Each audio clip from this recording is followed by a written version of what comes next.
What's your involvement with the Squared Circle Expo? So I'm one of the co-founders. My name's Adolfo. I'm one of the co-founders and co-promoters of Squared Circle Expo.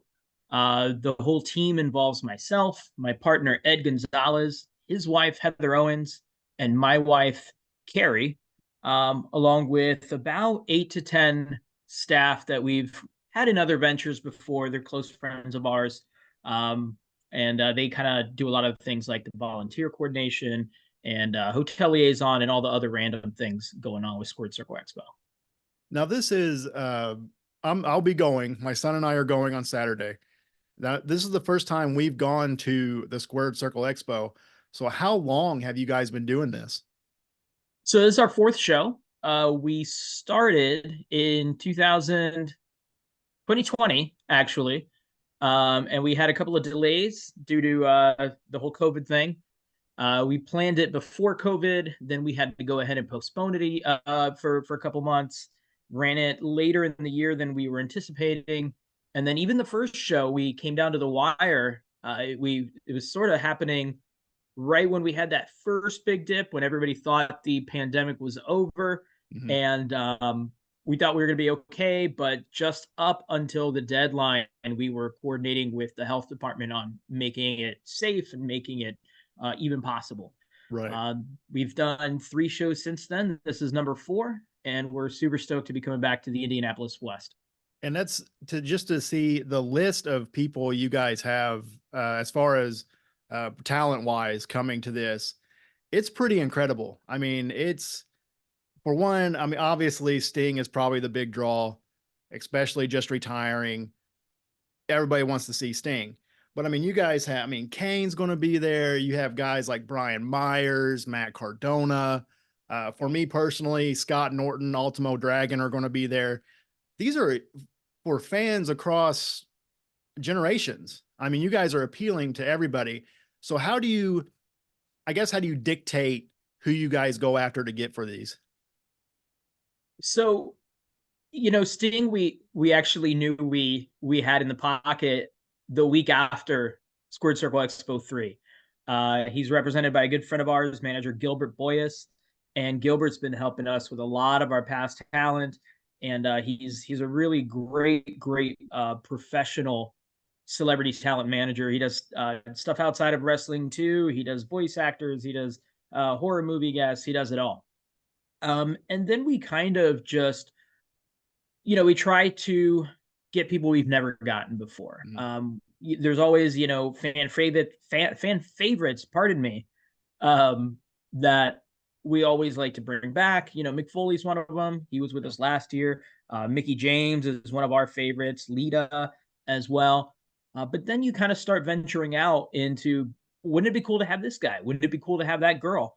Wouldn't it be cool if we brought in that tag team? And we kind of do it much in the same way that probably a lot of the fans, when they're sitting in the hotel bar after hours at a convention, or in their own homes, kind of sort of, if they could book their dream expo, their dream convention, they throw a bunch of names around, and that's much how we do it.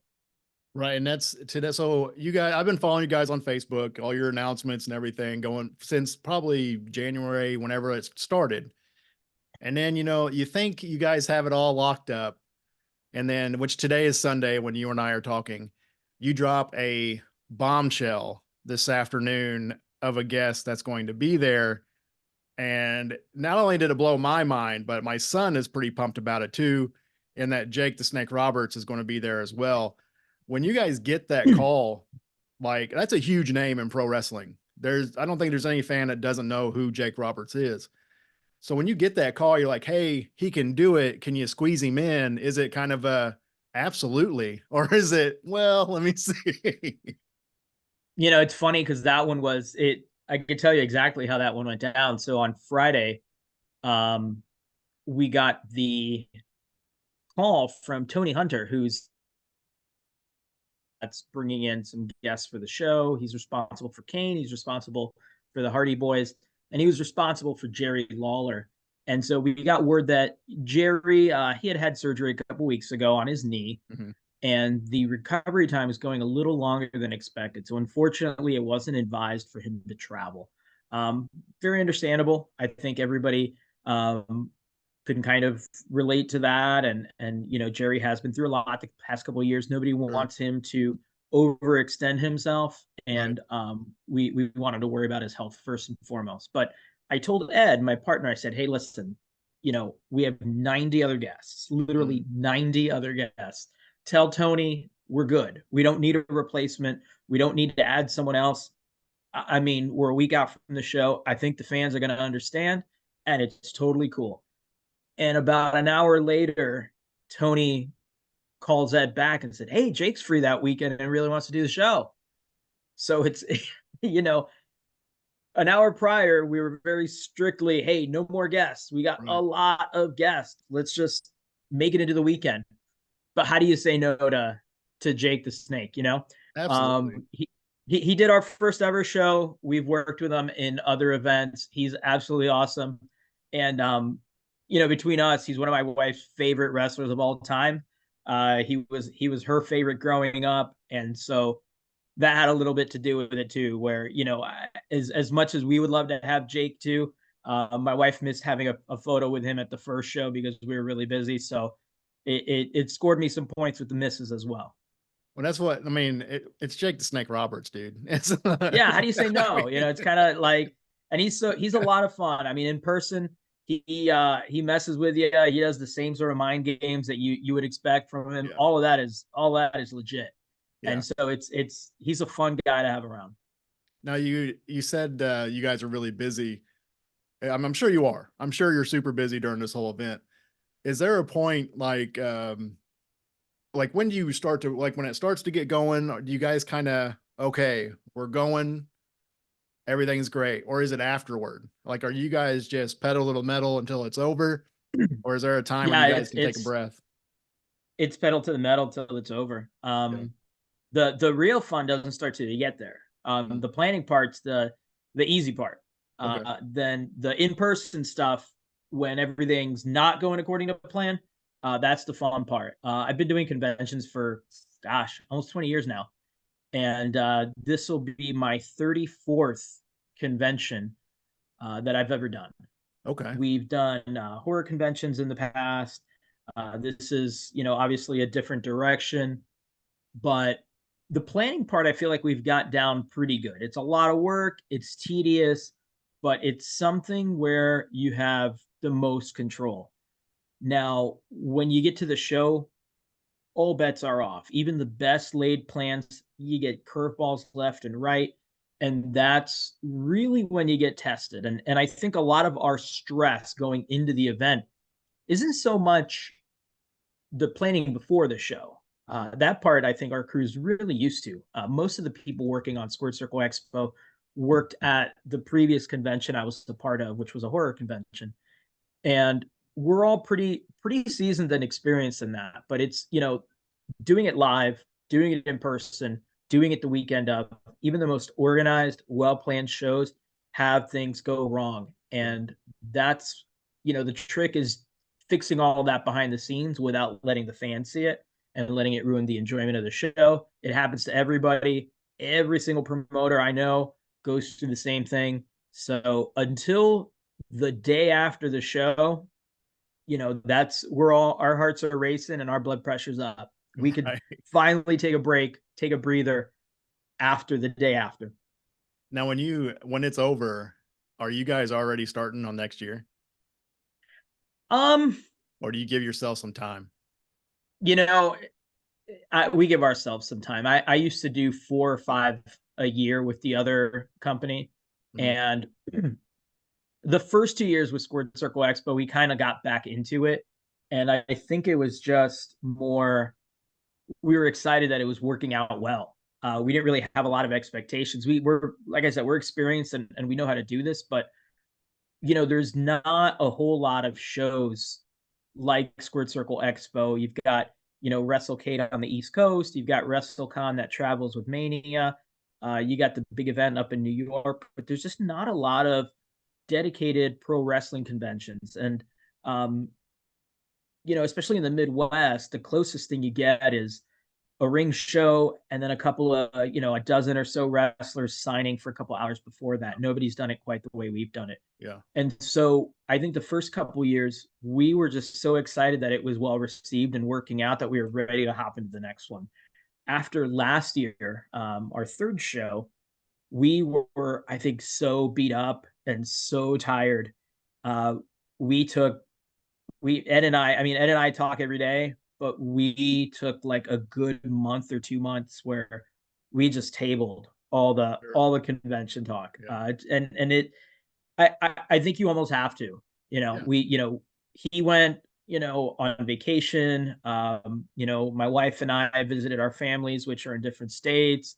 And we just did some R&R and just, chilled and spent the summer doing things for us, so that when fall came around and it was back to get to the grind, you almost get more excited going in because you miss it. Like by Yeah. October, when we were like just starting to roll things out and put tickets on sale, I was hungry. Mhm. Where, right after the show, mentally it does you good to step away for a little bit, have a breather, and then return. So you said this is your 34th convention in general. Yeah. How did you get into this? I mean, how is this something where is it something you wanted to do? Is it something that just kind of came up and you fell into? Like, how did you get into doing conventions? So it's something that I kind of fell into. When I was in my early to mid 20s, I did a lot of concert promotion, Mhm. mostly with the local music scene in South Florida, where I'm originally from. And that kind of taught me a lot of, what I still kind of lean on today when it comes to event promotion, production, putting things on. When I moved to the Chicago area in 2008, um, I sort of discovered the crazy world of pop culture and horror conventions. I'd been to comic conventions and stuff like that when I was a kid, but in South Florida, there's not a whole lot of the other stuff, and the Midwest is full of it. The Yeah. Midwest, there's horror conventions, there's sci-fi conventions, there's anime conventions, there's all sorts of awesome stuff, and kind of jumping into that world led me to create a website that was one of the only media websites dedicated strictly to conventions. It was called From Dusk Till Con. And I was doing a lot of stuff similar to what you're doing, just interviewing promoters, Yeah. interviewing guests at conventions, learning more about this, putting it out there for people to experience as well, because I was just so like blown away by the stuff happening at these shows that I wanted to share it with as many people as possible. Right. And from there came the opportunity. There was somebody who was putting together a horror convention and asked if I wanted to come on board in some capacity, whether it's organizing events or, even just helping with the marketing of it. And that kind of spitballed into being, one of the founders and one of the producers of that convention. I don't,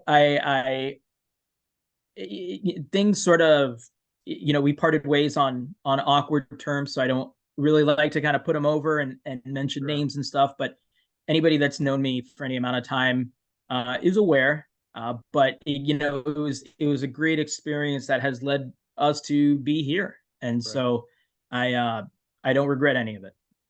And see, you guys have done such a fantastic job as far as social media, getting the word out. And because I found out, I didn't even know this was a thing. I had no clue. I'm from Southern Indiana. I've never heard of the Squared Circle Expo.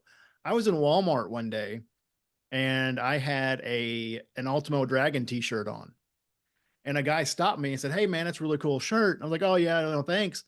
And he's like, "Did you know that Sting's going to be in Indy?" I go, "What do you, I don't even know what you're talking about." And he told me about it, but it's just that you guys are putting on something so great that it's spreading through word of mouth too. It's not just social media. So wrestling fans are just so pumped about this. It got me interested. Like I said, my son and I are coming, and I know you post videos almost daily now, or at least you have. It looks like. Does how much goes into because it's the fourth year you probably have repeat people coming back as far as fans. How much goes into being like, all right, we have to do this, this, and this. for social media, or do you just have you built so much of a base that it's just kind of a routine gig by now? I don't think it ever gets routine. Okay. I think we've scaled back a little bit on sort of a lot of the paid social media advertising we've done, Sure. because I feel like we've reached our audience through Mhm. social media. Yeah. Um, I'm very old school, even to this day, when it comes to marketing. And I think that the best marketing that you can have is exactly what you described, word of mouth. Yeah. Yeah. I'm still a big, big believer in flyers, putting flyers in hands, talking about what you do, being excited, going to other events with like-minded fans, going to wrestling shows, going to meet and greets at retail stores, all that like street level footwork stuff. As great as social media is, I think a lot of other promoters have proven that you can't rely just on making a post on Facebook and an event on Facebook and expecting people to show up. You got to do something to get folks excited. And between just hitting the street, talking to people one on one, getting them excited because you're excited, that word of mouth, man, that word of mouth, I think is the 100% key. I'm glad that that's how you found out Yeah. I about mean, the show, it was because so it's random. there's no better advertising. I think Yeah. we've been conditioned in a social media era. You get blasted with so many Yeah. advertisements, and Sure. especially like on Facebook and Instagram, that feed moves so fast. Mhm. I mean, you could post every day, but you're also going to get, buried under, cat videos and Right. food porn and political Yeah. posts and all Yeah. sorts of stuff. And that's great, but nothing beats people leaving your show excited and telling other people. And you're right. I still believe I'll die in, on that hill. oh, for sure. I still believe in word of mouth because just from that, that one guy told me, right? So I know a handful of other wrestling fans in my area. We're from a small area. So just from me finding out from him, 7 or 8 other people found out from me. And who knows if they told somebody. I mean, you're right. It's just word of mouth is still the best by far.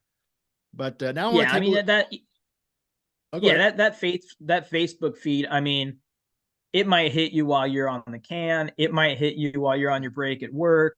There's no meaningful conversation that comes out of that. I think. I mean, it's been good to us. It's Mm. certainly important, but if you rely just on one thing or the other, you're never going to hit everyone that you could possibly hit. And even 4 years on, we have so many first timers attending this show. We make posts from time to time.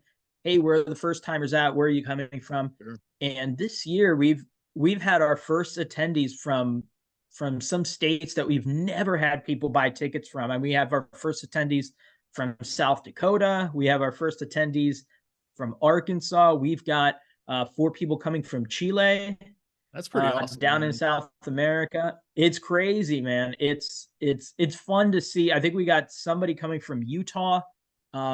It's awesome. It's cool to see things being spread far and wide and new people discovering Yeah. your stuff. See, that's what we kind of, we're pretty lucky. We're only like 2.5 hours away. So we'll drive up that morning, go to the convention, go to the expo, and then we'll drive back that night. So that's pretty awesome for us. I mean, Yeah. easy.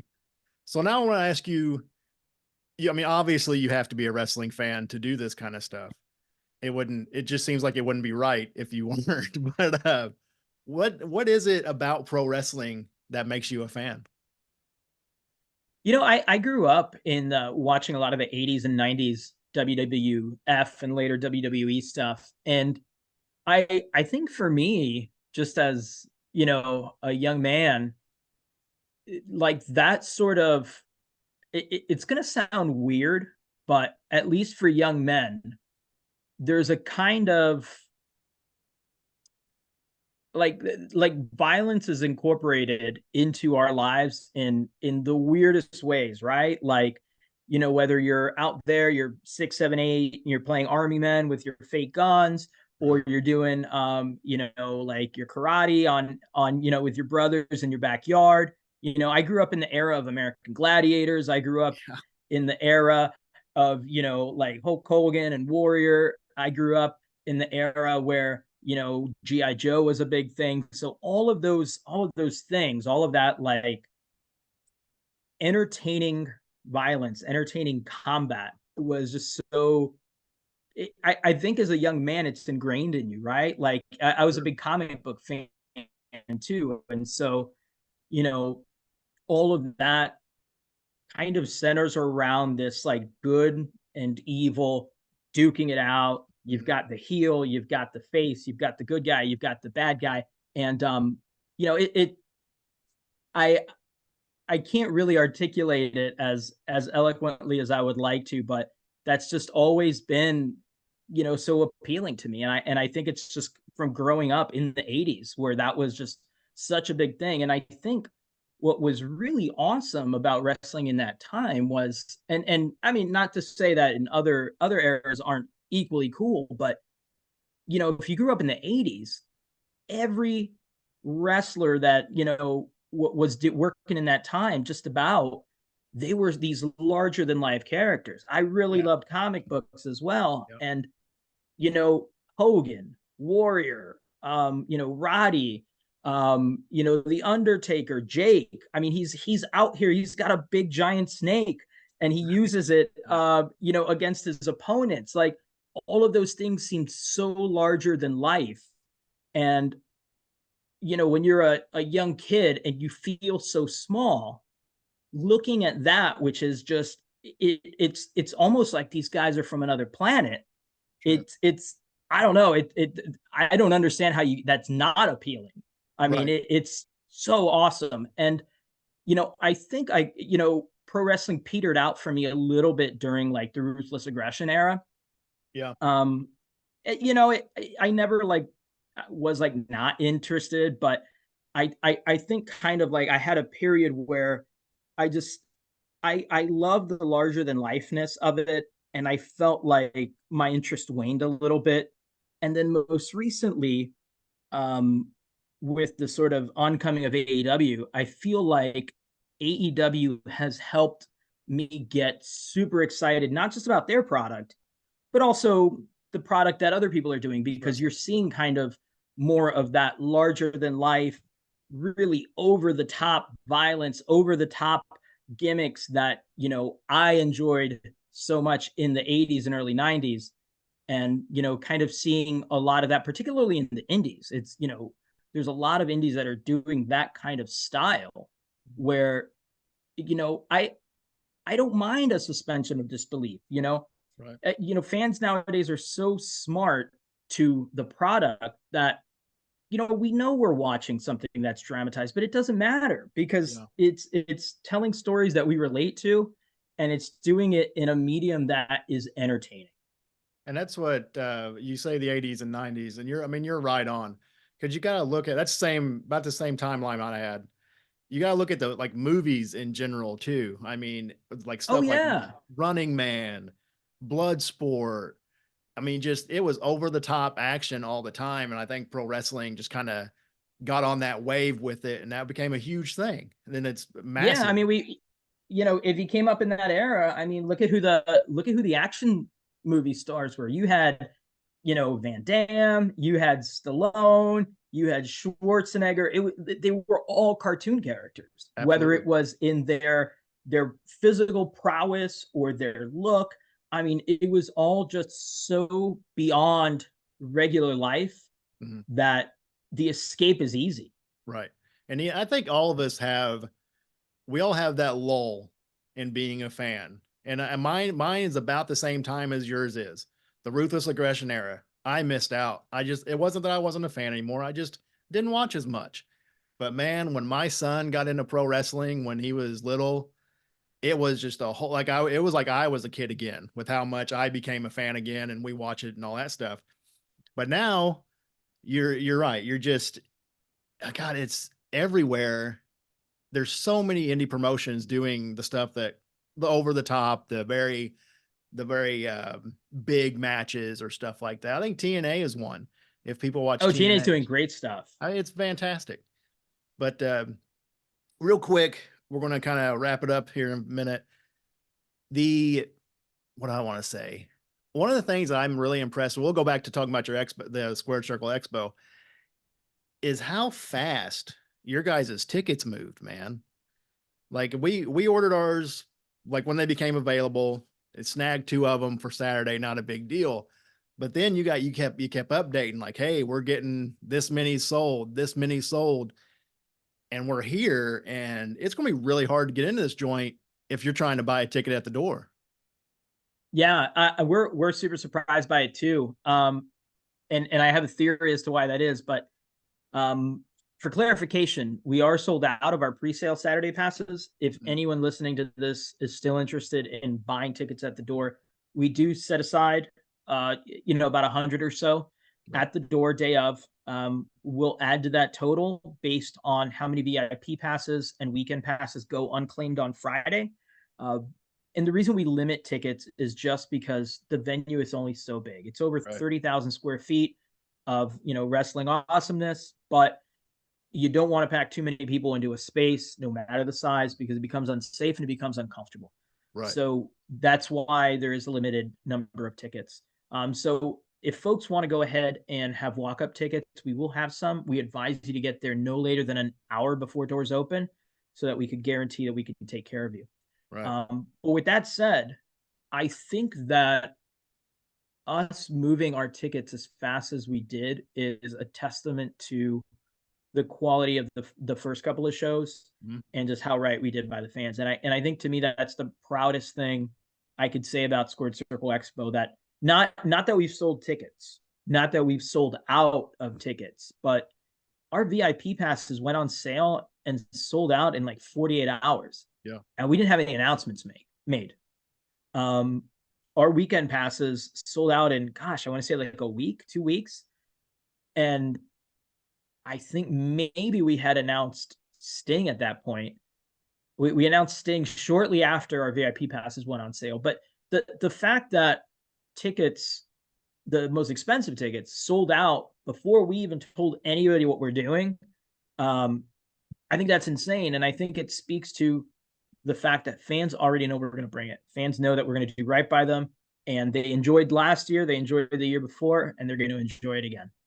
And it's not just real quick, it's not just meet and greets. You guys there's wrestling shows that are going to happen. I believe there's vendors. Is that right? You guys have vendors and stuff too. Yep. I mean, it's a whole thing. So, I mean, I think there's going to be a lot of fun things to do. I'm certainly looking forward to it. I know my son's looking forward to it. Like I said, we'll be there Saturday. Where on social media can people find you or follow along? Our website is probably the number one resource for anyone wanting to learn more. We've got a whole list of 90 guests that are going to be appearing throughout the weekend. Some are Friday only, some are Saturday only. So make sure that the folks that you want to meet are coming on the day that you'll be there.